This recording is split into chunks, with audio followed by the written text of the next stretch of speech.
Good afternoon. Good afternoon.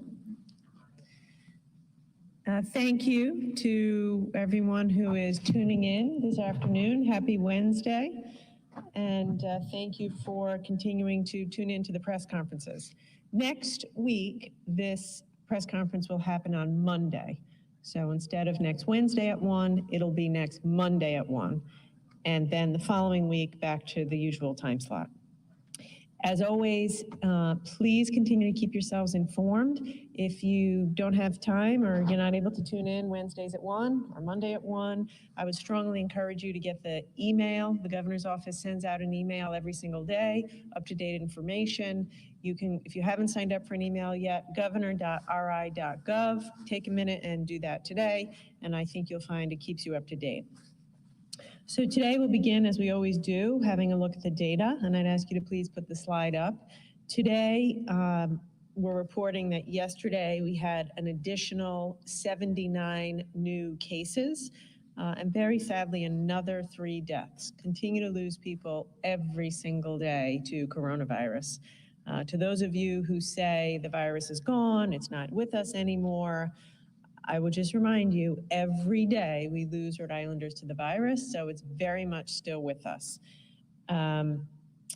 This 79 new cases is a little bit better. You know, we're doing a little bit better. There were days where we were above 100 a few days in a row, and that's not a good place to be.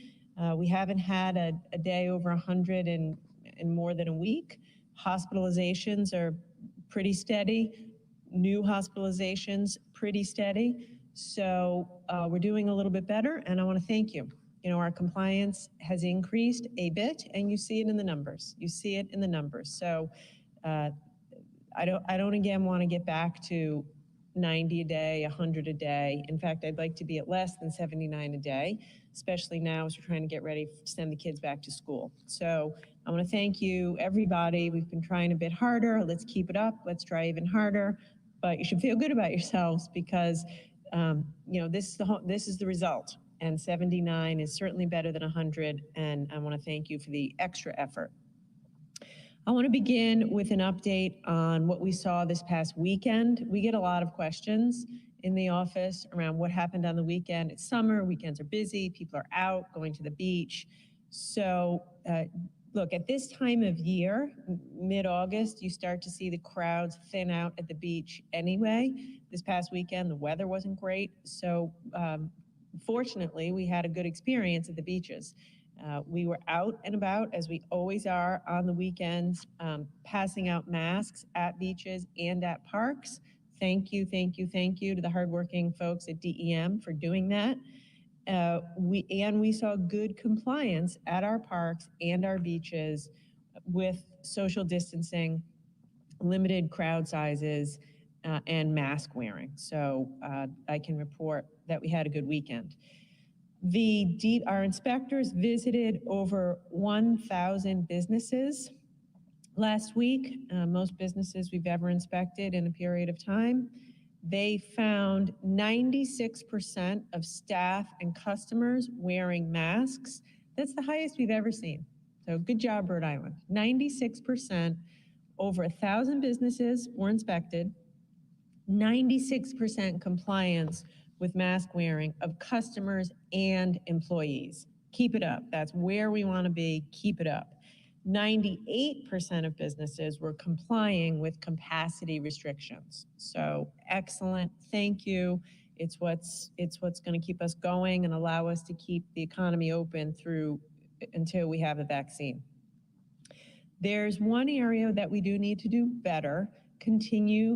We continue to see it, which is in bar areas and some restaurants as it relates to gatherings. So 15% of the businesses we visited did not have parties socially distanced. So that would be in restaurants or bars. Parties were closer than 6 feet. And 17% of bars still had customers too close to bartenders.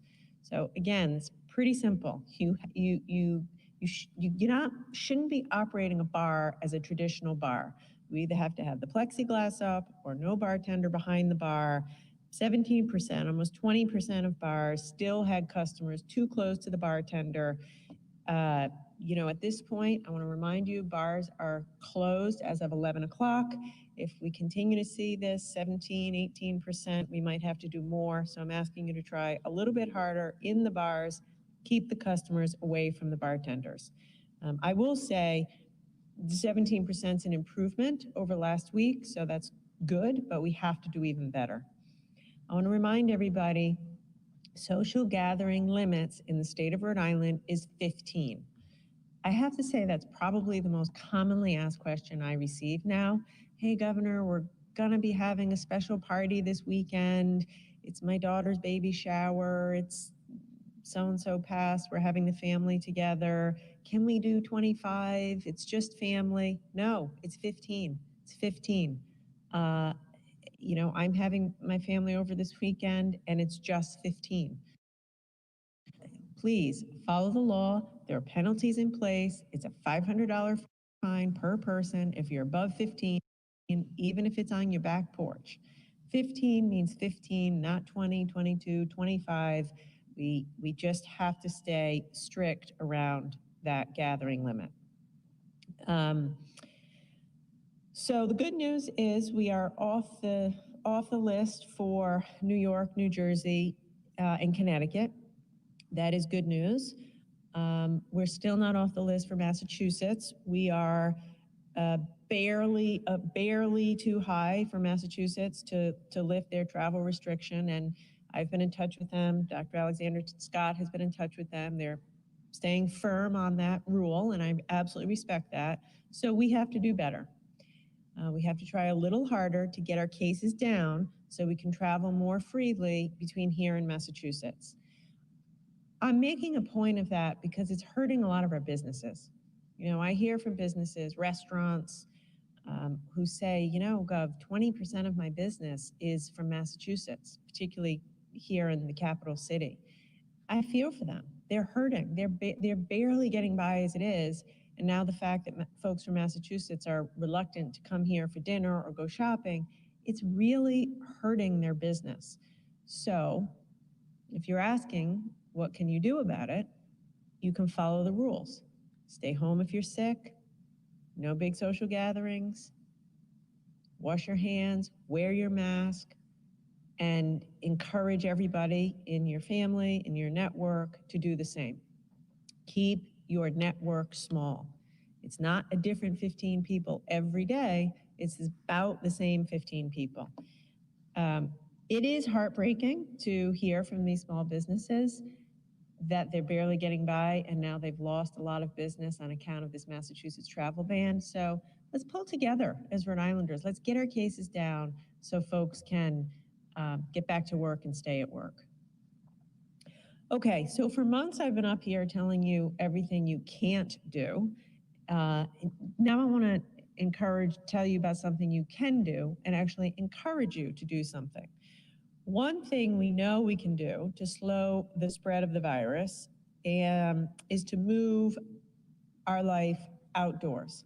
And fortunately now, for the next few months, weather permitting, we can do a lot outside. We know this virus spreads much easier indoors than outdoors. In fact, public health experts say you're as much as 19 times more likely to get the virus indoors compared to outdoors, which is astounding. So for the next few months, while the weather is nice, we want everybody to get outside and do as much as they can outside. So we're kicking off a campaign called the Take It Outside campaign. And it's designed to help everybody move more activities outdoors. We put together a team of folks from the Commerce Department, Department of Business Regulation, Department of Environmental Management, and of course the Department of Health. We have this multi-sector team. They're going to be working with businesses and also cities and towns to help come up with creative ideas to move activities outdoors. And we're going to be putting a little bit of funding behind it as well to, maybe enable more activities outside, heat lamps, certain accommodations to get things outside. So what are we talking about? Encouraging and working with cities and towns to temporarily close more streets and parking lots so we can do more dining outside, more shopping outside. We're going to be encouraging employers to allow folks to have meetings outside. We're going to be doing more to provide mobile hotspots so it's easier to do your work outside. A fitness class outdoors. We're going to be looking at ways to make state property available so you can do more outside on particular properties. I'm going to have a lot more to say about this next week and the week after, but for now, I would say just start thinking about it. You know, if you're a gym owner, think about how you could have exercise classes or yoga classes outside. Think about what you would need from us in order to make that easier or possible. If you own a business, think about what you would need to have meetings outdoors instead of inside, and on and on. But it's a Take It Outside campaign. We have great results. The other day, Dr. Alexander Scott arranged for a call for the team with some of the leading public health experts around the world, and they really encouraged us to get as many people outside as much as possible. So we're going to be putting our back into that and inviting everyone to get creative. Let's get creative. Let's have some fun. Let's figure out what we can do outdoors. Now, I remind you, if you're outside and you can't be 6 feet apart from folks, you do have to wear your mask.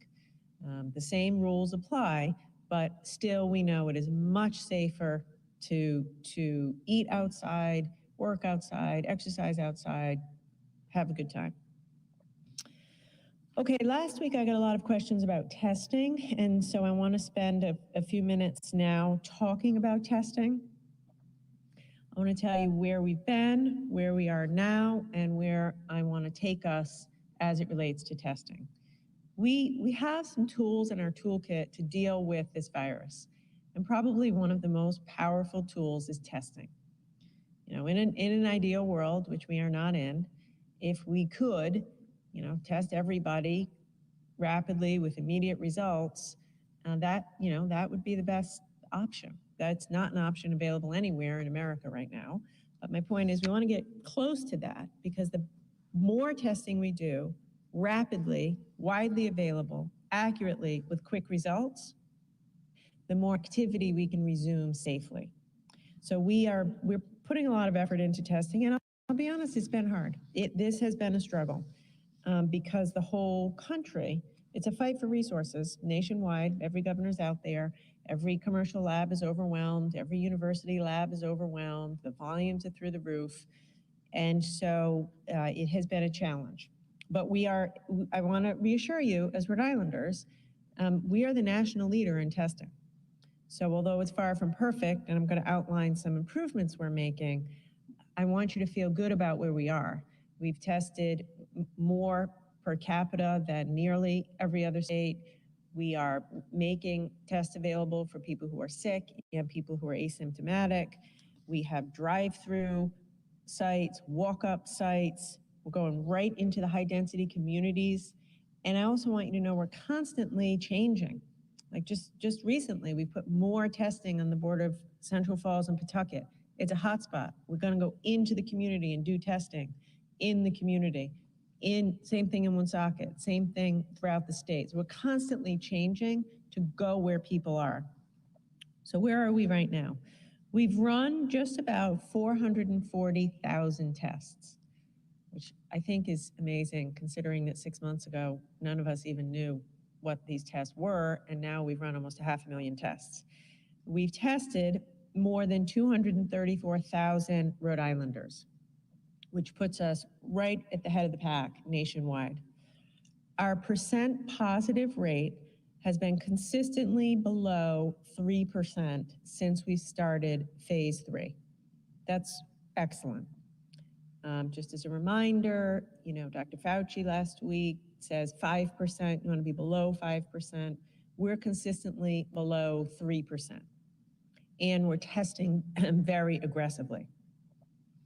So I want to remind you the way we're thinking of testing. We have what we call this SOS strategy. The first S stands for symptomatic.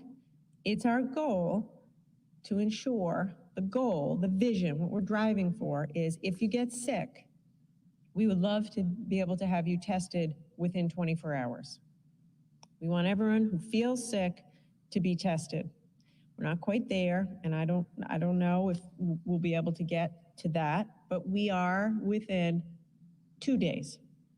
If you feel sick, you should be able to get a test within 2 days of when you call your doctor, and then get the results back within another 2 to 3 days.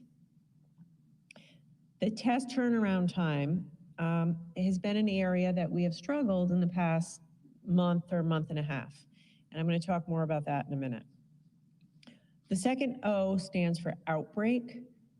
Anytime there's multiple cases, 2 or more, in a setting, any setting, a workplace, a nursing home, a daycare center, a summer camp, we call that an outbreak, and we respond. I'd give the team an A+ in this regard. They have done a fantastic job.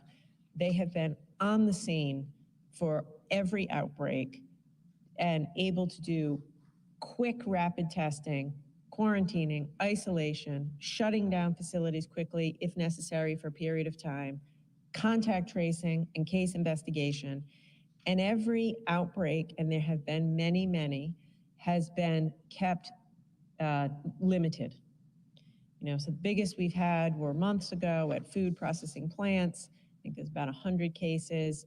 But beyond that, that maybe we'll get 2, 5, 10 cases, and we react quickly, and we've been able to put a lid on it. In the case of a couple daycare centers, we've had to close them temporarily.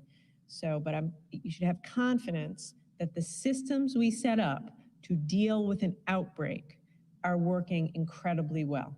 We had numerous outbreaks in nursing homes, obviously, places of work, manufacturing operations, restaurants, social clubs, and the team is there testing, and that's really working very well. And by the way, you can see the results. We haven't seen nothing. Many states are struggling in their prison system, for example, or in nursing homes. You see the virus running rampant. That has not happened here, and that's because of the hard work of the team. The final S stands for surveillance testing, which is our early warning system where we're testing as many asymptomatic individuals as possible.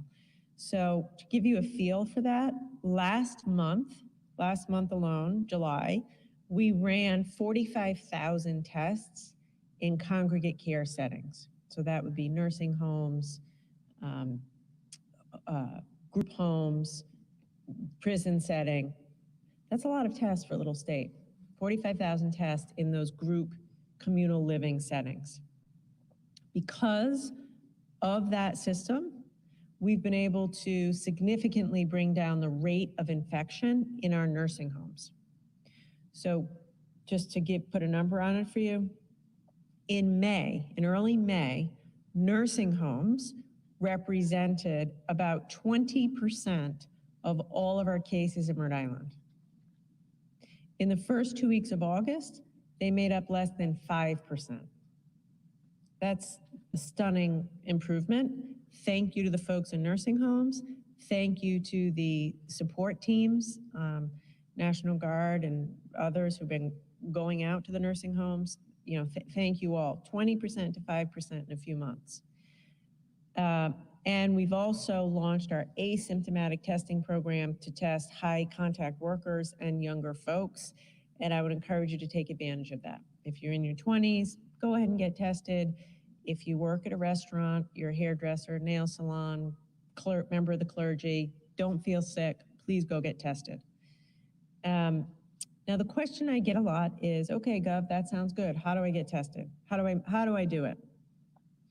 It's a lot of different options, so I want to try to simplify it. And we've developed a one page, and I'd ask you to please put that one pager up on the screen.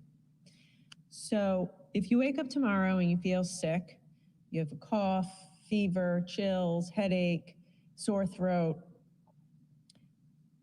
I want you to stay home. Do not leave your house. I want you to call your doctor. Pick up the phone and call your doctor. If you call your doctor and say, I have a fever, I have the chills, I have a headache, I'm coughing, I want to get tested, your doctor can schedule you a test using the system we've set up, and you should be able to, like I said, we'd like you to be able to get a test that day or the next day, but everyone ought to be able to get a test in 2 days.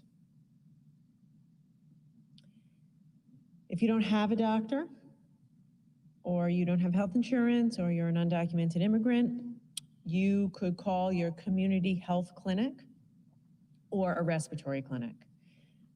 They are both free and will provide you with free testing. If you're not sure where there's a respiratory clinic or a community health clinic, you can go to health.ri.gov, and there's a whole list of free community health clinics.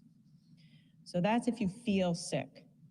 And it's our pledge to get you a test within 2 days from when you call, and then results within 2 to 3 days from when you get tested. And the whole while, until you get your results, we need you to stay at home. Now, if you don't have symptoms, but you want to get tested, you need to go to portal.ri.gov, and that's on the screen in front of you. So this is who this applies to. Let's say you want to go to the Cape for vacation and you want to get a test. Portal.ri.gov. You work in a restaurant, you're a close in contact worker, you just want to get tested, your employer wants you to get tested. Portal.ri.gov. In the past couple of weeks, it might take you a few days to get that test set up. It's better now, and it's going to continue to get better. Candidly, when we showed up overnight on the travel list for 4 states, we were immediately overrun with people who wanted to get tested. So I'm sorry if it took a few days before you could even get an appointment. It is definitely better now.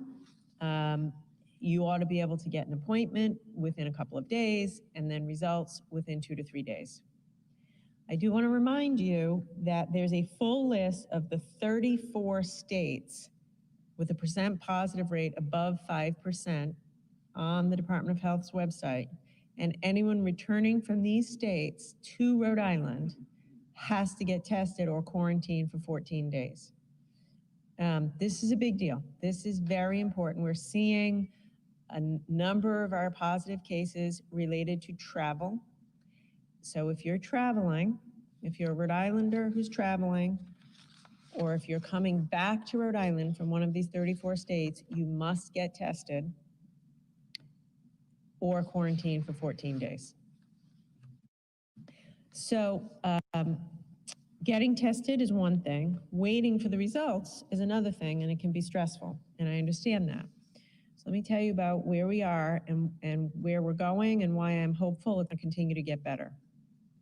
2 weeks ago, I announced that we have just signed contracts with 2 new labs, AccuReference and Dominion Diagnostics. Dominion is right here in Rhode Island. The contracts with these 2 labs are majorly expanding our testing capacity, and both of these contracts guarantee to us results within 48 hours. As of right now, we are, as this is a new thing this week, we're running more than 2,000 tests a day with those 2 new contracts with turnaround times of 48 hours or less.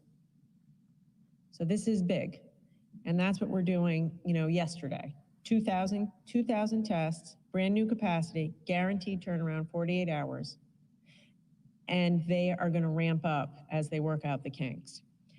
We already are seeing a difference. A month ago, our average turnaround time for a test was 5 days.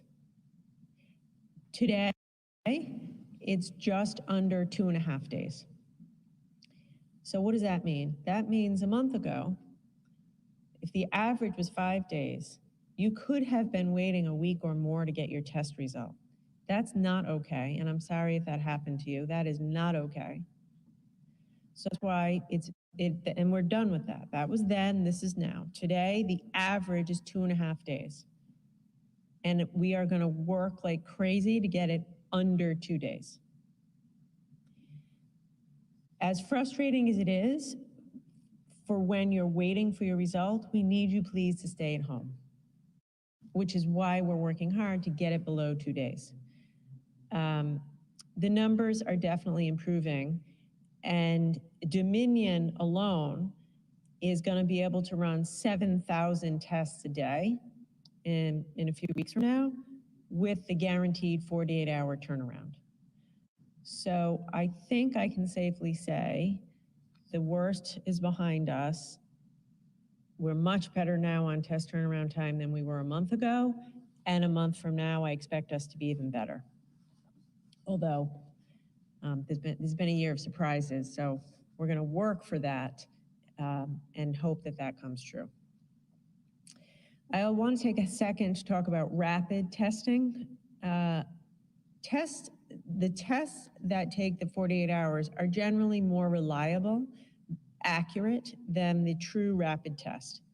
Having said that, experts will tell you, and our own testing task force will tell you, there's still a lot of value in the rapid tests because they quickly identify positives who we can put into isolation. As a result, we are continuing to use our rapid test machines, and we're continuing to buy more rapid test machines, but we are deploying them strategically. So what does that mean?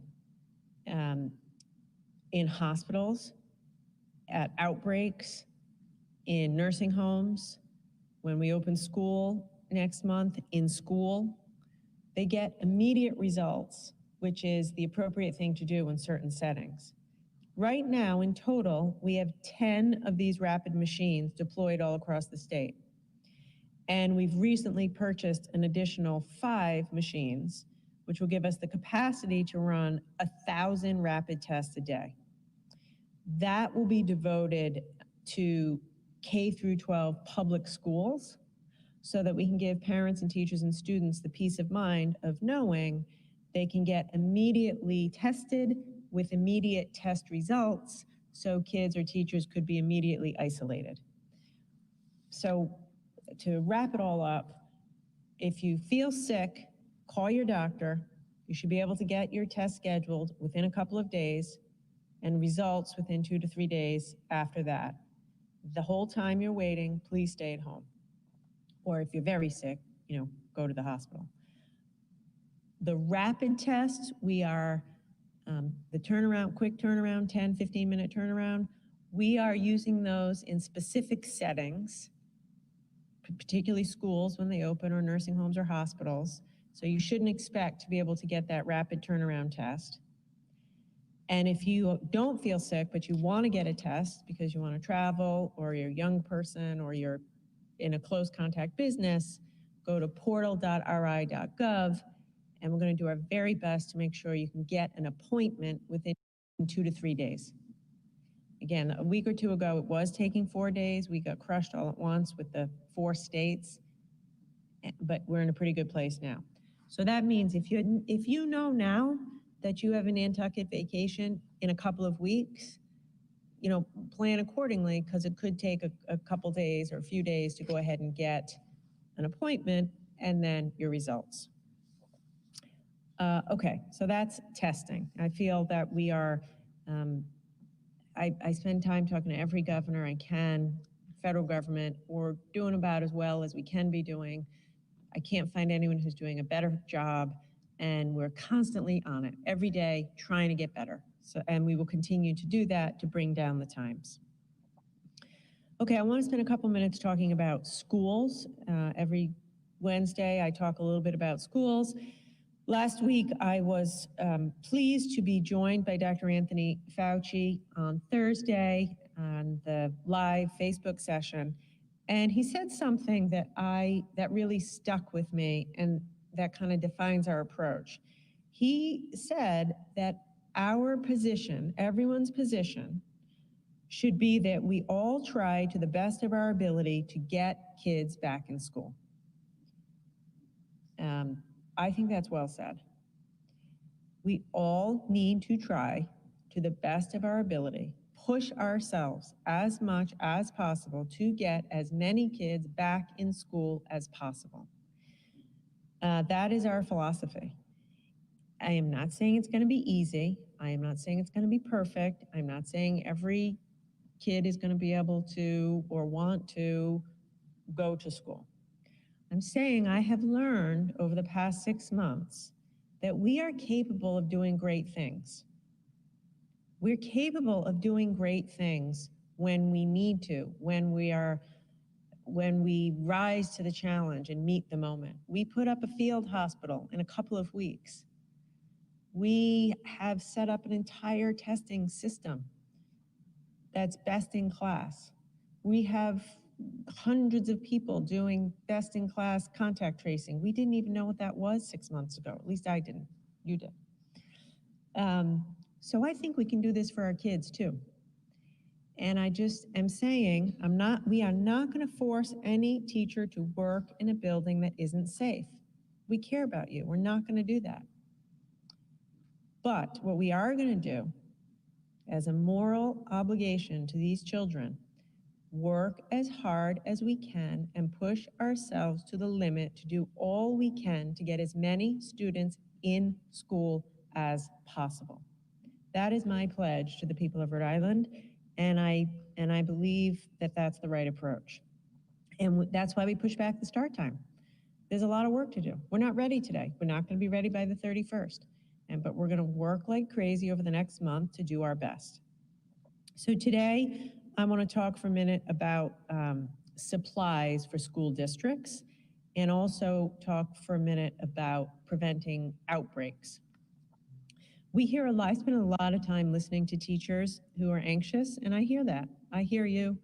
We see you. It's valid. We want to work to make it safe for you.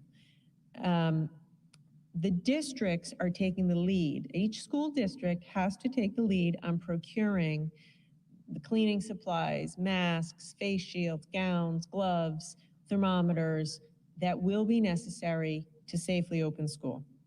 Having said that, I want to reassure everybody that no one's going to be left in the lurch. The state is absolutely at the ready to do our part to help to provide supplies where there aren't enough or where cities and towns, for whatever reason, can't get the supplies.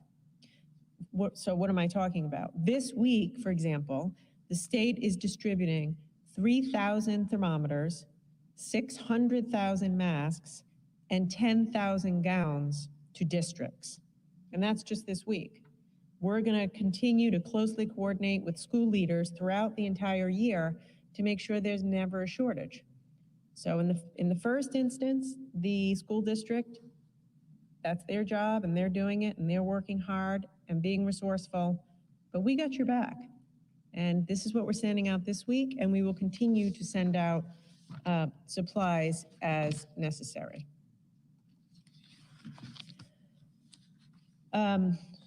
Outbreaks. I have been asked a lot around what it would take to consider imposing restrictions on schools after they've opened. So as we've said, on the week of August 31st, we're going to make a decision based upon where that school district is and the cases in the community, whether they'll be full in person, partial, or fully at home. But once we get going, there are going to be cases. There are going to be children that get the COVID virus. There are going to be professionals who work in the building that will test positive. And so after the schools reopen, we need to have a procedure in place to decide what steps we have to take based upon what's happening in the school. And I'd ask you please to put a slide up which explains how we're going to think about it. So the slide that's in front of you on your TV screen shows 3 different scenarios. Scenario 1, the light blue slide on the left, that's where we want to be. So there's a very limited number of cases. They're contained within a stable pod, or they're not connected by transmission within a school. I want to be very clear. That is going to happen, and that's exactly what our systems are designed to handle.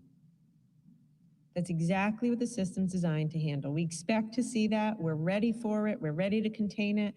We're ready to do testing. We're ready to isolate and quarantine the direct contacts.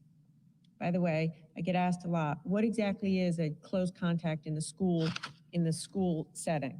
It's the same as everywhere. It's defined as being within 6 feet for more than 15 minutes. So if you're working very closely with a student for more than 15 minutes, or you're bunched up together for more than 15 minutes, that's a close contact, and you would have to be quarantined. In scenario 2, which is the middle path that you see, we have cases in multiple stable groups, but linked by a clear common school-associated activity. So again, this is exactly what we're expecting and exactly what we know how to handle. We would isolate the cases and quarantine the contacts. In that instance, we would also bring in a team from the Department of Health to consider whether it's necessary to take further action. Maybe moving to a partial model or a hybrid model, for example. Finally, in scenario 3, that would be the most serious, that's where we would be seeing what we think of as community transmission that has impacted multiple people across multiple school groups without a clear connection. In that instance, in addition to the immediate steps of isolation and quarantine, the Department of Health would come in and very likely would consider much more aggressive action, including temporary closure of the entire school. So a quick, swift move to 100% distance learning. In every situation, we're prepared to have a team at the Department of Health work with each district on a case-by-case basis. And as a reminder, last week we put out a 24-page health protocol playbook designed to help walk you through exactly these scenarios. That playbook is online at the Back to School RI website, and it outlines the steps that we'll take in every scenario. So in a second, Dr. Alexander Scott is going to go through this in detail, but for the moment, I just want you to know this.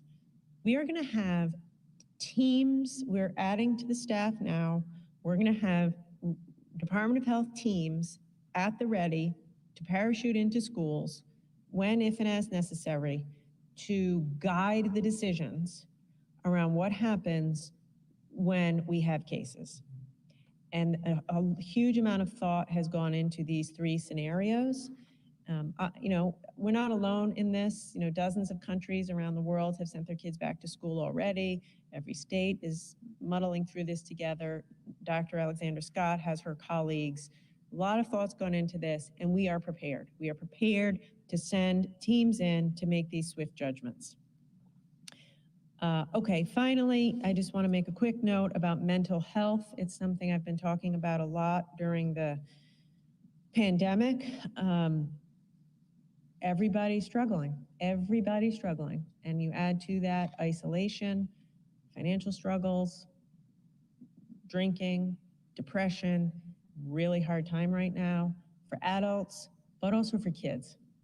And being out of school for 6 months is making it even harder for kids. We're seeing it. Ask any mental health professional, pediatrician, parent. Kids are struggling. And so tomorrow, I want to invite you to join the weekly Facebook Live chat. It's at 3 o'clock tomorrow. I'll be joined by Dr. Jennifer Jenks and Barbara Austin. licensed social workers, and children's mental health experts at Bradley Hospital. So I would encourage you to tune in. I think it'll be a good discussion, and I hope they give us some answers to our questions. Okay, with that, I'll turn it over to the commissioner.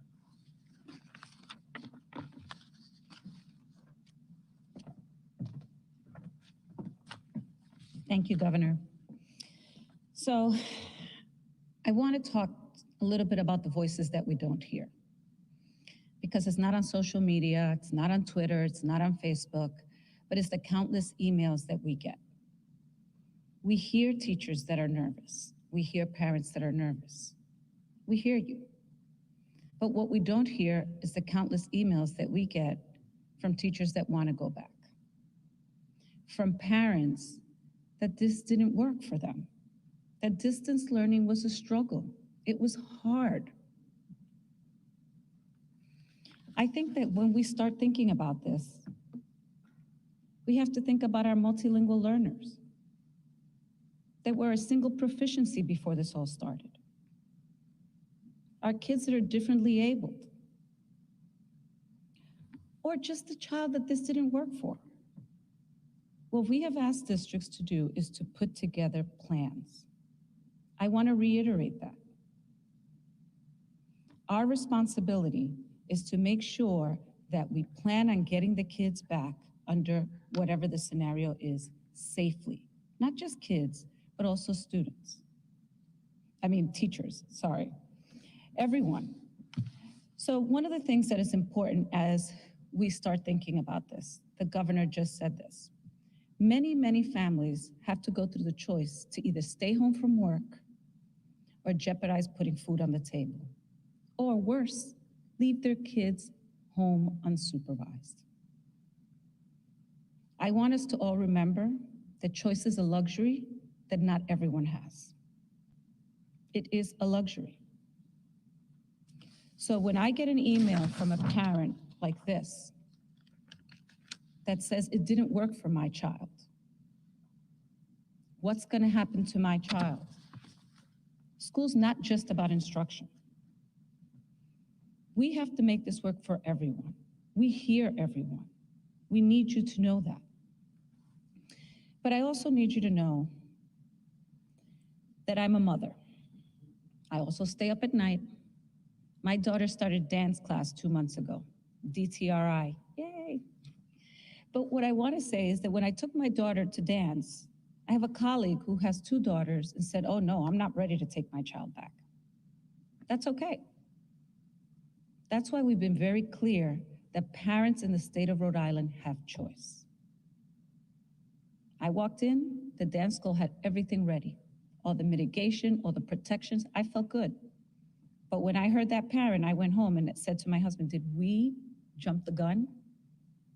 No, that was good for my daughter. Guess what? That family's going back 2 weeks from now.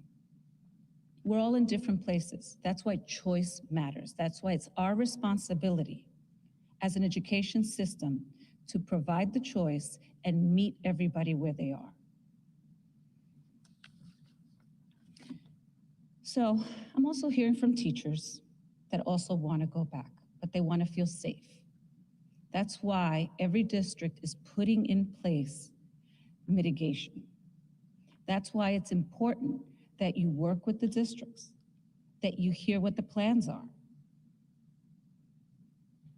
And I have to tell you, we have to make decisions based on data. We have to do that. Le voy a decir ahora en español que a veces estamos oyendo las voces que están en Twitter, en las páginas sociales, en las redes sociales, pero no estamos oyendo las voces de los otros padres que tienen que ir a trabajar, que van a dejar sus niños, que el aprendizaje a distancia no funcionó. La responsabilidad de nosotros, del Estado y los distritos, es proveerle una educación a sus hijos. Por eso es que nosotros tenemos y ustedes tienen la oportunidad de elegir lo que ustedes quieren para sus hijos. Que sea seguro. Si quiere que vuelva, que sea un ambiente seguro. Yo como madre tengo esa incertidumbre también. Mi hija empezó a ir a la escuela de baile hace 2 meses, otra familia no quiso ir, pero yo me sentí cómoda porque vi que todo estaba seguro. Nosotros como comunidad tenemos que saber qué es lo que le conviene a nuestros hijos. Muy importante. So, I think it's really important that we have the conversations and that we speak directly to the people that are most impacted. We hear all of you. We're putting everything in place.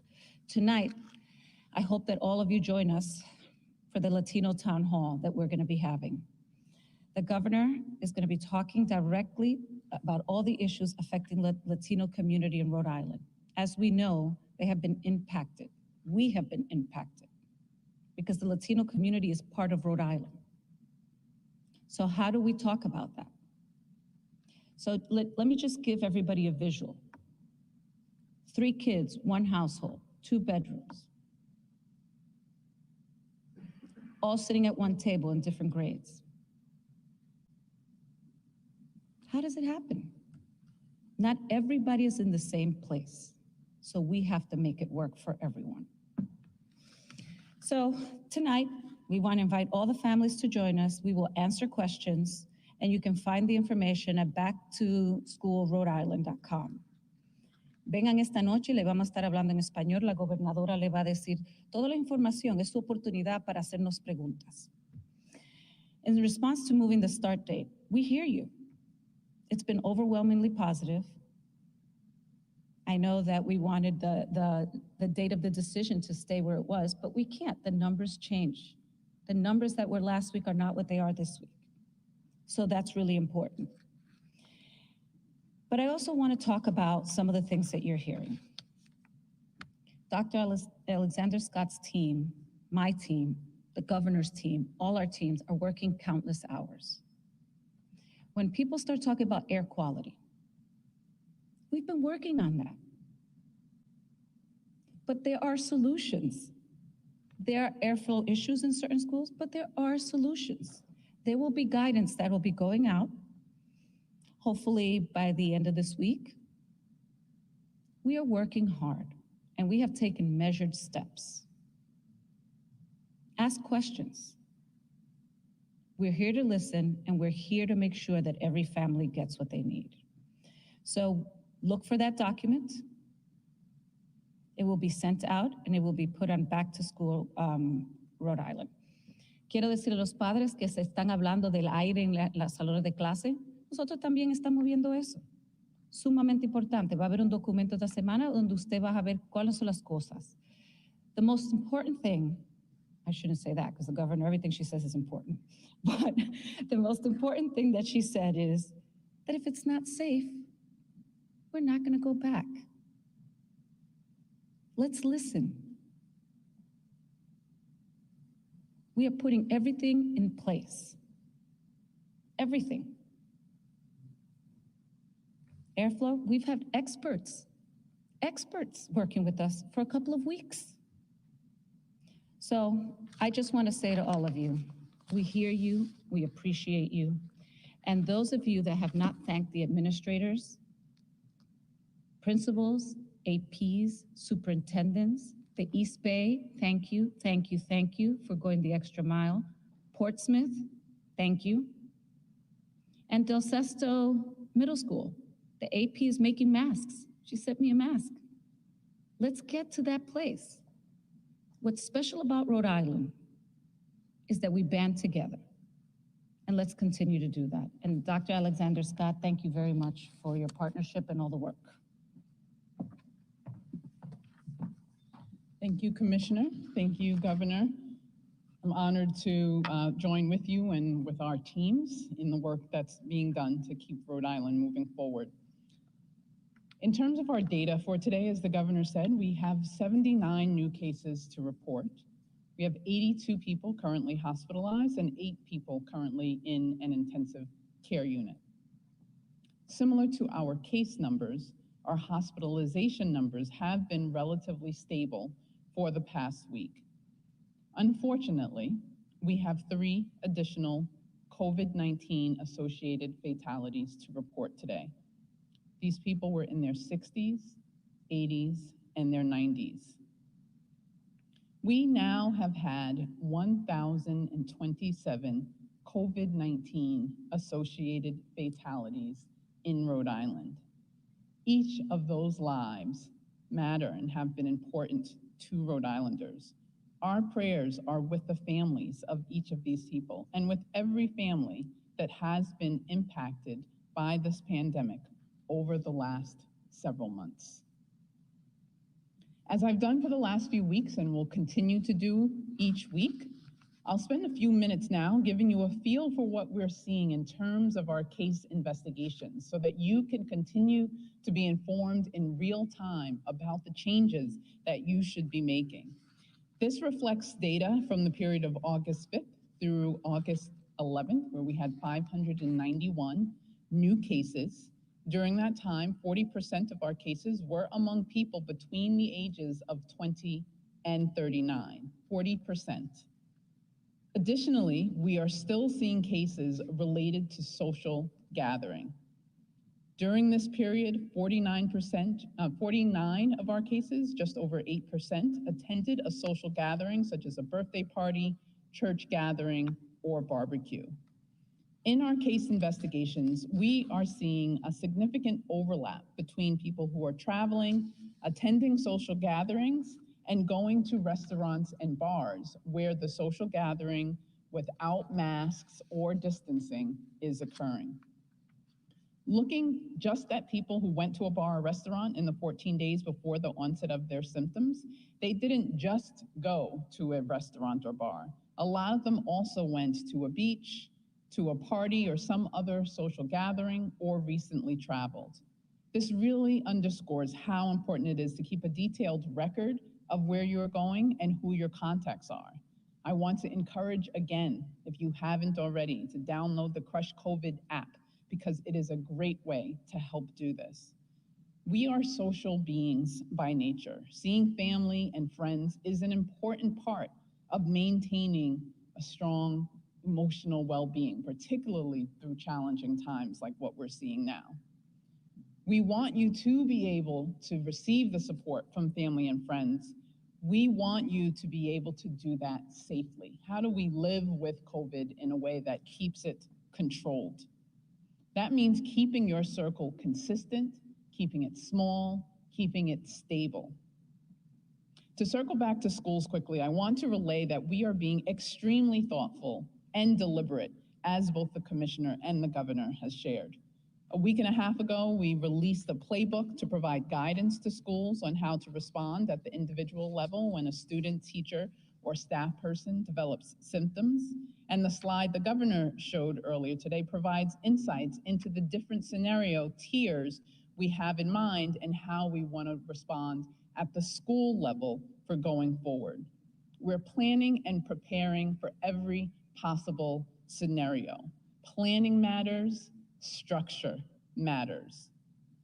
And I want to thank the teams of people that have worked hard to make sure that we are able to deploy what's needed for each of the schools going forward.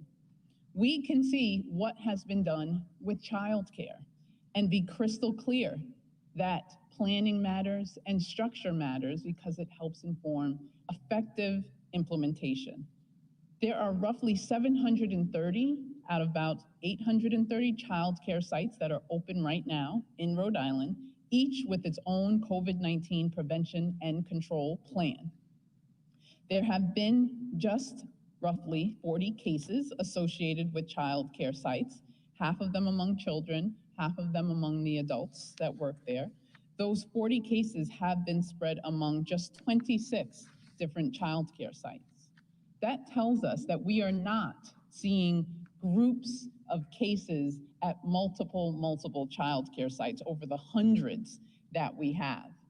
By and large, we are not seeing significant transmission and secondary transmission because of the planning and structure and work, the teamwork that we have in place. I want to give kudos to Director Courtney Hawkins at the Rhode Island Department of Human Services and her team that's worked closely with our team, as well as all of the child care facility leadership. It's because of their hard work together that we've been able to be as effective as we've been. The point I'm illustrating is that when a facility has a plan and takes a thoughtful, comprehensive approach to prevention, you have a safe place to be able to work. The chances of seeing secondary spread and ongoing spread is very, very low. That means being able to screen people for symptoms, doing regular environmental cleaning, keeping people in stable groups, among other measures. These are the same steps that schools will be taking in the fall that allows us to say we're being thoughtful and deliberate about making a place safe for people to return. As has been seen with the cases with childcare, the Rhode Island Department of Health team, as the governor shared, will be all over any and every case associated with the school to immediately get infection control measures in place. It's something that we know well, have done for years, and are now working to scale it up so that we can be responsive across the whole state. In that slide with the different scenarios, the response would be slightly different based on the particulars of each situation in the schools.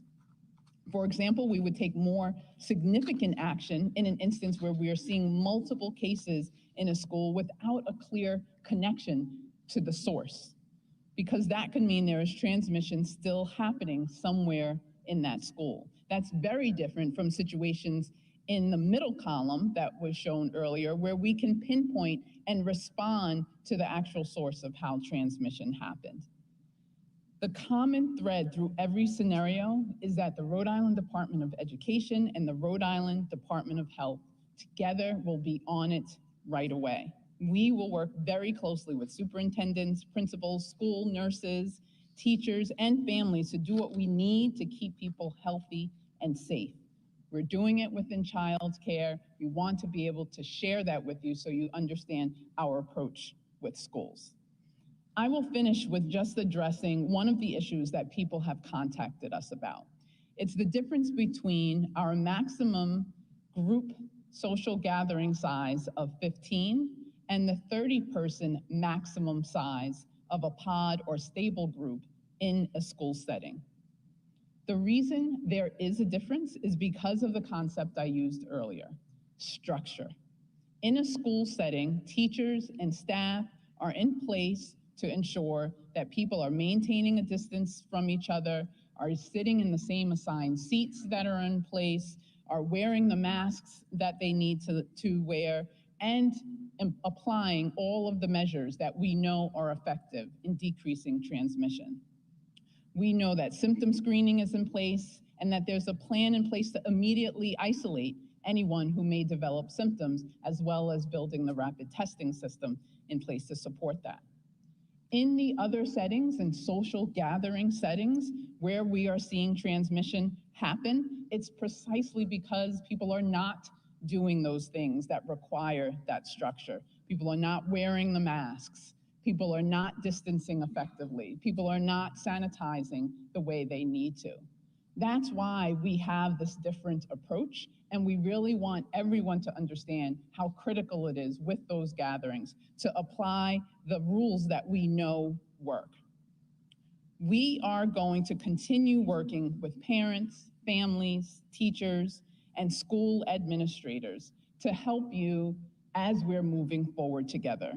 We are grateful for your patience, your flexibility, and your partnership, and we're here with you. With that, we are going to get started with questions. Has the DOH signed off on any of the school plans that have been put forth so far? We are working very closely with RIDE. So as the plans are getting signed off, it is because of that partnership of RIDO and RIDE together informing that. So yes, when they are. But they haven't yet. There's no district that the Department of Health has signed off and said, all right, we're good as currently constituted. We're continuing to work through that process and plan to have that ready certainly before the school opening occurs. Is that a no? Yeah, not yet, still in process. Not yet, and still in process. But we will before the time is there. Governor, I think the most common question that we've been receiving is about unemployment. Some states are already moving forward with applying for the new round of federal grants to give that extra $300 to $400 a week. You said last week, if there's a solution, you'd be the first one to get on it. So what's the holdup at this point in terms of applying for that money? So, thank you for asking that. They haven't actually applied because there's nothing to apply for. They have made public the fact that they are interested to learn more. And as recently as yesterday, we were in touch with the Department of Labor federally to try to figure out, and FEMA, to try to figure out what is it.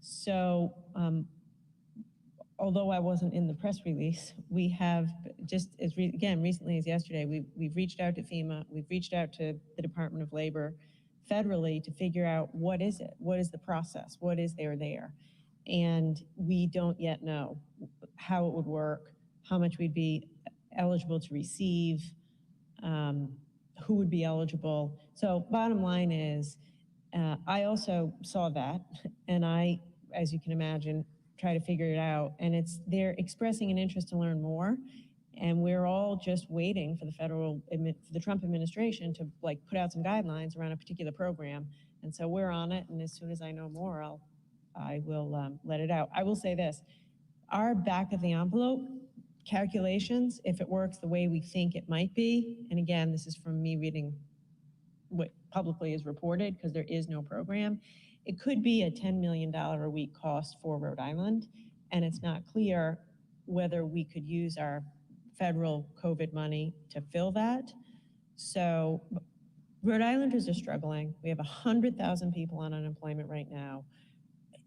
I'm looking very seriously at anything I can do to help out folks, but there isn't really a program yet from the Trump administration. Governor Raimondo, following up from last week, we've got publications like Forbes specifically quoting FEMA that there are multiple states. One, Arizona, is actually in the process of disseminating funds from the program. There's 9 that have been approved, 11 that have applied according to FEMA, and this is where Rhode Islanders are so frustrated and confused.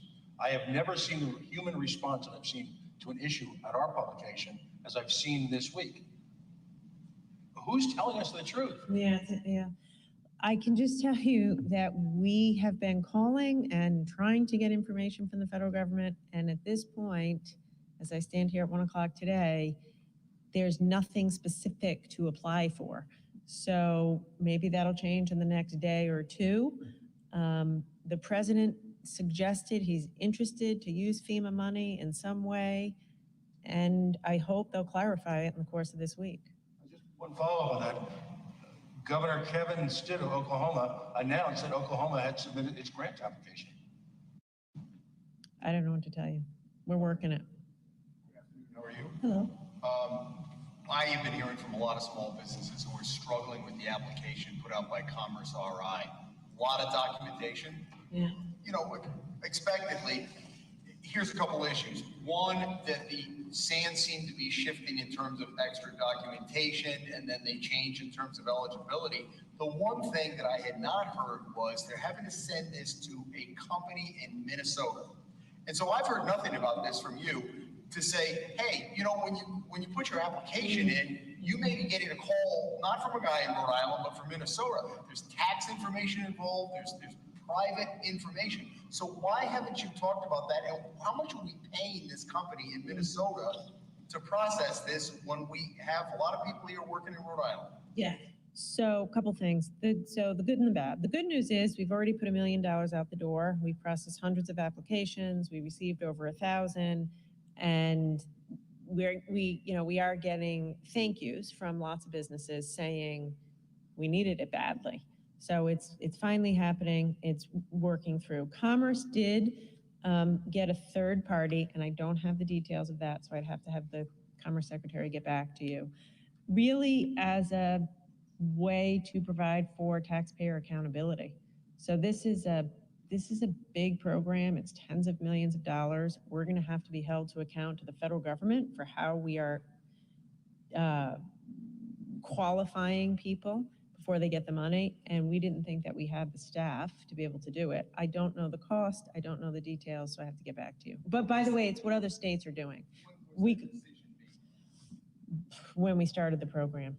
I will have to get back to you. I don't know. It would be nice tell the businesses who are listening to this to say, hey, you're not going to be dealing with somebody at Commerce RI. I talked to somebody this morning who said, I'm getting emails at 11 at night, and that's fine, but he's just saying it's a little odd, and should I be giving them this information? That is an excellent point, and I don't think we had thought of it. So we are doing this because we are trying to learn from other states. There were like 6 or 7 states that went before us. They all had difficult experiences with it, because you can imagine thousands of companies are going to apply. They are not necessarily all valid applications. So we contracted with a firm that some other states have used, and that's how we landed on this. But we should, I'll have Stefan put something up on the website to make that clearer. Governor, going to travel, what's prevented the New England states from having a unified travel policy? You can go among any state. That's an excellent question. I think we all just decided to be in a different place. I don't think it was purposeful. Every governor is having to make judgment calls on our own. The tri-state area is aligned, and Massachusetts decided to be stricter than we are. I don't even think Massachusetts qualifies right now under their own criteria, which is in no way a criticism. Like, these are judgment calls. You want it to be safe, but also I don't want to stop commerce entirely. So the whole time I've been a little ahead of Massachusetts. I reopened the economy sooner than Massachusetts, didn't close manufacturers, Massachusetts didn't close construction, Massachusetts did. I have a duty to the people of Rhode Island. Charlie has a duty to the people of Massachusetts. We're both doing the best we can. How often do you talk to the other governors about travel? About travel specifically, we talk like once a week about different things, travel, K through 12, so different things. Governor, the Coventry School District is saying they're also planning to do what Warwick's doing, which is distance learning, but they're talking about they need millions of dollars for the state to improve their air quality. But at the same time, I believe they're getting $850,000. Could you address these schools that they think they need millions when in Coventry, I think they said, they told Channel 10, they could have everybody in tents for $160,000. Why aren't they exploring that? They should. In fact, we should call them and ask them why they're not, because I think that that's a good idea. Listen, clearly, teachers and students deserve good air quality. No doubt about it. There are many ways to skin that cat. One way is with a very expensive new HVAC system, and that would be terrific if they had the money. There's many other ways, as you just said, outdoors, air purifiers, much less expensive, airflow, outside with a tent. So I don't know every single school, I don't know every single building, it's different for every building. What I do know is what I said at the beginning. We owe the children a duty. I don't see how you could say now, a month and a half before school, that it's not possible. Try a little harder is what I would say, because the children deserve it. You said last week that Warwick had thrown in the towel, and there was a lot of uproar about that. Do you want to just touch on that? Since that time, they have been in greater contact with the commissioner's team and are being collaborative, which I appreciate. Let me say, this is really hard. I didn't mean to be cavalier in throwing in the towel. This is incredibly hard. It seems insurmountable. Well-meaning people are looking at, oh my God, how can I get this done? I think you can do it. And I'm just asking you to try harder and be more creative, which is what Warwick came back and they're now doing. Just one more question on this. For the schools that are going to do distance learning, do the teachers go into the classroom and zoom out from there, or do they just do it from their home? Because if the children aren't in the classroom, it would certainly seem safe that the teacher could be in the classroom. Absolutely. So there are many districts that have written that in their plan, that they expect the teachers, if there will be distance learning, to be in the classroom. So yes, if students are not there, there's no reason that that can't happen. And we've already seen it in many of the plans. So. Commissioner, could you illuminate perhaps the distinction between the types of hybrid models that are being considered and what the criteria are? I mean, the governor and you have been very clear on what the criteria are for having in-person activity in schools. But it's not clear who makes the decision or on what basis or what criteria apply in distinguishing the alternatives to in-person learning. For example, obviously you can have full distance learning, but you also have gradations and subtleties within hybrid models, such as bringing back elementary students, but not high school students, or bringing back multilingual learners and differently able students, but not elementary students. Who makes those decisions? What are the criteria for distinguishing between those things? So we have been very clear about prioritizing our differently able students and our multilingual learners. So Warwick came back and said, these kids are coming to school. We were very clear that that needs to happen. We also made clear that elementary schools needed to be prioritized. And when we saw the AB day, we said, go back, try harder. You can't have an AB day for 7-year-olds, 6-year-olds. What do parents do? So the criteria there, we gave them very clear feedback on that, right? Who can stay home? Who can come in and who doesn't? Who needs lunches? Like, this is very complicated. So we have been giving clear feedback on that, and the plans that are coming back are reflecting that. Then there's the other challenge of what does distance learning look like, right? Is it the same model that we have? It can't be, right? We did that very quickly. It has to be more in depth.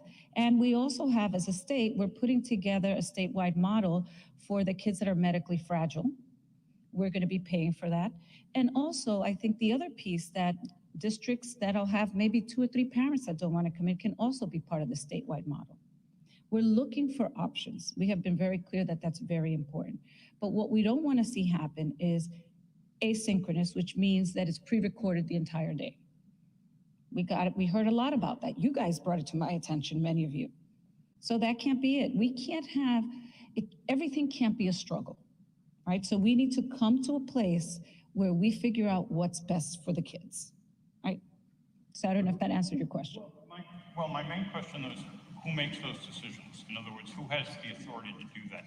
If the school district says, we're going to do it this way, do they have to get approval from RIDE, and to what extent would RIDE say, no, you can't do it that way? Well, I think that every community is different, so space is an issue. If they're following the rules and making sure that they have the distancing, they have the masks, it all changes based on what mitigations are being put in place. Some, like I've said before, some districts have tents. They're going to be outside. So it all depends. Those school districts can bring back more kids. What we have been really firm on is that those 2 populations and the younger kids need to be prioritized. That is really important to us. Following up on the idea of tents being outside schools, Governor or Commissioner, this could be for you. Is there a concern there for safety, first of all, because we have all of these safety mechanisms when it comes to our school buildings? And also, how long can we go with that when it comes to a New England winter coming in eventually? Well, safety measures, we're taking all the safety measures. We're not doing anything haphazard. So I feel pretty confident that when those tents are being put in, that those measures are being put in place. How long? Only Mother Nature knows that, right? Like, I don't think, and I think what we have been pretty clear is flexibility. This is week by week, day by day. This is what it is, right? We're in a pandemic and we don't know when it's going to end, and we're bringing all the safety measures so that our kids can learn in the most productive manner. We heard that some schools are already ready to do that. We heard today of a request for that to happen, and why isn't it happening? Does the middle of September look better than the end of August at this point for starting schools? Well, you heard the governor today talk about the testing, right? That was one of our metrics. So I don't know if you're asking whether it's about more in person. So we're meeting those metrics, and those communities that have higher rates, we're still tracking those, and they're still in the same place. Same question to you, Governor. Does the middle of September look better now than the end of August? Definitely. Yeah, it's still going to be a push, but the work we're doing, we needed time. Everything you're talking about, these are all details. How do you, hard details, takes time to figure it out. Logistics, transportation, PPE. So having a few more weeks is yes, yes, yes. But Governor, the head of a local teacher union said, we're not going back until there's a vaccine.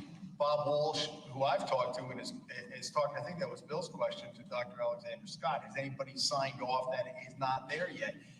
So you have a couple objects that are going this way. Do you foresee a standoff as we get closer to September 15th? If you have some teachers that are going to dig in and say, we're not going back? I don't, because they're working very well with us. So I personally have spent like 4 hours this week with teachers union leadership. And that's me, and the team has spent dozens. Yeah, he was in my office Monday, and I talked to him on a Zoom call before, earlier today. So they're coming to the table to solve problems. Now, he's going to look out for his members, which is his job, which is what he should do. Wants them to be safe. I respect that.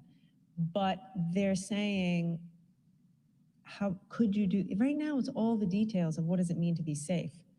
There is no, what I say to them is, I wish I could put a big bubble around Rhode Island and say we're COVID free. There's no such thing as risk free. So what can we put in place to make them feel safe enough? Air quality, testing, RIDO inspecting every building. So what we're doing now is getting their feedback, and we're going to try to meet their demands because we want them to feel safe when they go to school. So I think by mid-September we'll be able to get there, and I don't right now see a standoff. Governor, two things just to follow up on my last question. I'm sorry, I should have specified safety when it comes to keeping kids safe from intruders, things like that, things that we already have when it comes to safety. That has come up. You're not the first. In fact, the teachers have brought that up. The teachers have brought that up. Yes, we won't do it if we can't guarantee a certain amount of safety. But I think that absolutely there are ways to make sure that they're as safe in the parking lot or in a field as they are in a classroom. Those are all things in discussion still. Exactly. And can you talk quickly too about businesses? You spoke about taking things outside, this campaign to take things outside. What about a business, or say a restaurant specifically? There are small restaurants who can't depend on that outdoor seating, especially when, like you said, Mother Nature comes into play. Is there money? Is there funding for these restaurants right now that could be distributed? And what about that situation where they can't depend on that outdoor business? So a couple things. We're going to try to work with the municipality. A lot of times they can't go outside because there's nowhere to go. So we're going to work with municipalities to close more streets, close more sidewalks, make more space available so they can go outside. It won't work for everybody. It'll work for some. But this is what we were just talking about, what Hummel was talking about. We've earmarked $100 million to put out the door to businesses in small amounts of money, $10,000, $15,000. So far, of the 1,000 or so businesses that have applied, very many are restaurants. They're exactly who you would think. Restaurants, hairdressers, small retail shops. It's the folks who are most struggling. So yes, we're trying to get that money out the door. Governor, what did you think of the calamari comeback last night? I loved it. Go Joe McNamara. I think he did a terrific job and made Rhode Island proud. And could you just touch on, from what I understand this evening, you're moderating a panel of female governors. What's the topic, and just touch on that? It's just exactly that. Many of the women governors are firsts, first Latina governor, first woman governor. Just, what's it like to be a woman in government, kind of a discussion. The New York Times said you dazzled them in your interview with the Biden people. What was your reaction on that? No comment. Why not be proud of that? Shouldn't we be proud if you're being considered on the national stage? Next. Governor, on testing, we've heard from people who've had to wait hours in line to get a test or days to get an appointment. On the other end, waiting weeks, sometimes months to get results. Are you confident that this new partnership with these labs is enough to overcome this backlog? Yes, I am. Anyone who had waited months, that is highly unusual. I don't doubt that in a rare circumstance it happened. And by the way, if any of you hear that, call us. That is a problem. If you're waiting more than a week, it's a problem. Just do the right thing and give us a call so we can fix it. But yes, I am. Look, there are blips. We got hit hard when Massachusetts, Connecticut, New York, and New Jersey all on one day said, you have to get tested. That came out of nowhere, and we had a backlog. So now we hustled, we're in better shape, and I do think we're in good shape. Governor, if we could go back to testing. Hang on, hang on. Sorry, you talked about expanding testing, but I heard from a doctor who said he thinks that's kind of why the state shot itself in the foot, is the expression he used, because now you can't keep up with all of these tests coming in. It's kind of an avalanche. Do you really Say that question again? all of the tests coming in, you talk about expanded testing for all these different groups, asymptomatic people, 18 to 39. And then, of course, now we're going to have this avalanche of tests coming in for the school year with students. You know, do you think that you sort of jumped on that a little too soon, perhaps, before the state was ready to handle all of that? You know, hindsight's 2020. I don't think so. No, I don't think so. The name of the game is more testing. There's like no such thing as too much testing. We want to know if you're sick, we need you isolated immediately. We want to know what's going on in the population of nurses, 25-year-olds, whatever. So, no, where we got into trouble, which is where most states got into trouble, is we were very reliant on these out-of-state commercial laboratories. And every state was relying on them. And they got behind and they got backed up. And not surprisingly, bigger states, Texas, New York, North Carolina, they were sucking up a lot of demand. And so we positioned as quick as we could to make it more local. And so these two new labs, AccuReference and Dominion, I feel great about that. Like now they're a captive audience to us, thousands of tests a day, 48-hour turnaround. And that's why I have this confidence.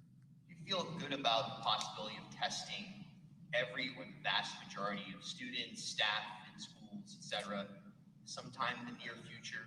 Is that something realistic on the horizon? I don't know. We are working through that plan. My honest answer to you is I don't right now know. Governor, I'm sorry, Governor, to go back to the unemployment insurance issues, we talked earlier about the federal matters, but within the state of Rhode Island, the DLT website for recertification every week tripled or so the length of their questionnaire. It goes to a second web page. It asks questions that people are confused by, such as, are you seeking work when you're hoping to go back to work, and so on. And in addition to that, we're hearing a lot of reports that almost nobody seems to have gotten their unemployment benefits electronically deposited in the time frame that they're used to. The state had been doing it pretty reliably Monday and Tuesday, and now we're up to Wednesday and people haven't seen it yet, and they think that's connected with the extended questionnaire or survey form. And could you talk a little about that, explain the rationale for the greatly increased complexity of the weekly certification form, and give some insight on whether or not there's a connection or other explanation for the apparent delay in benefit deposits? Yeah. So the answer to your first question is to protect against fraud. Unfortunately, Rhode Island was the victim, like numerous other states, of fraud, cyber attack. And so we, in working in conjunction with law enforcement, our own cyber experts, and the Federal Department of Labor, had to make it a little more difficult to do more paperwork to make sure that the money's getting into the hands of Rhode Islanders who are the right Rhode Islanders who are actually out of work. I have some good news on this front. As of yesterday, we have added dozens of additional employees, temporary, at the Department of Labor, all staffing the call center for recertifications. And they've been trained so that usually what happens when you call to recertify to the call center, you get referred. These folks have been trained so they can deal with your question right there. So I'm hopeful that I think there's more than 30 that we've hired, and they've been properly trained, and I'm hoping that that'll speed up the recertification process. The other reality is, this is not an excuse, and I feel terrible for people that are waiting, our system wasn't built for this volume. You know, we have over 100,000 people still recertifying on a weekly basis. But anyway, we've hired a lot more people, we've trained them, and I think it's gonna get better. What about the problem that people are apparently very confused by some of the new questions? I will ask the team to go back and look at it, but again, this is the catch-22. This is, you want to get the money out the door as fast as possible, but we were hit pretty hard, and there was a lot of fraud that we have to try. There are a lot of bad guys out there trying to take advantage of states right now because we're pushing so much money out the door so quickly. And so we're trying to strike that balance between protecting ourselves against fraud and getting the money out quickly. But I promise you, upon hearing that, I will go back and have them take another look. Do you have an assessment yet as to how much fraud there was? I don't. Many millions of dollars. Governor, just to follow up on a question from a few weeks ago, periodically throughout the last 15 to 20 years, where Rhode Island has lurched into these massive issues surrounding unemployment, going back to, well, generations, if you will, the Rhode Island unemployment system continually faces these obstacles. Whereas the state of Massachusetts, who has been met with the same astonishing rise in unemployment, works through it seamlessly. Is it time? That is not true. I was with you until that. Rhode Island was the first state in America to process pandemic unemployment assistance well before Massachusetts. Our turnaround times are still better than Massachusetts, and there's not a state in America that's not struggling because the software infrastructure that we and every other state are using is 50 years old.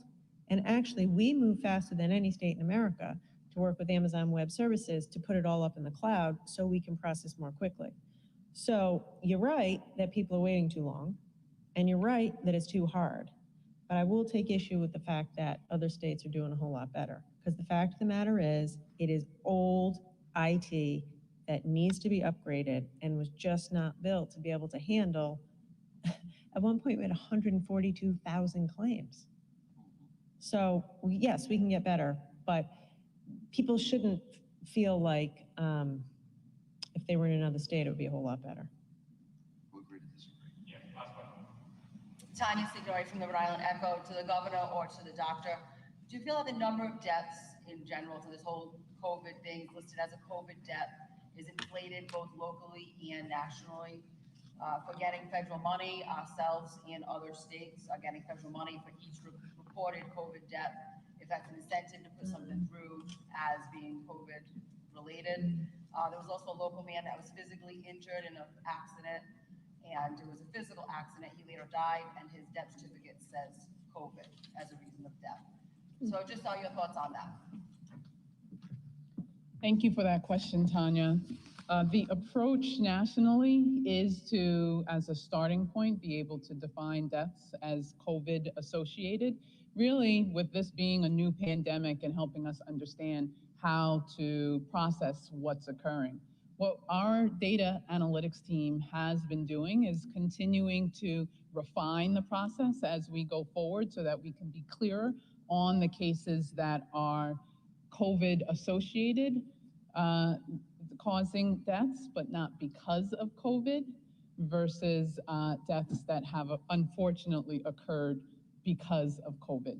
What we're seeing as of now is the majority of cases are deaths that have occurred because of COVID, but we're continuing to develop the process for determining when it's associated but not necessarily caused by COVID. There is no attempt at all to use it as a way to get additional funding because we know that it's not connected to that, and we are in line with how people across public health in the country are describing these unfortunate deaths as we continue to learn more.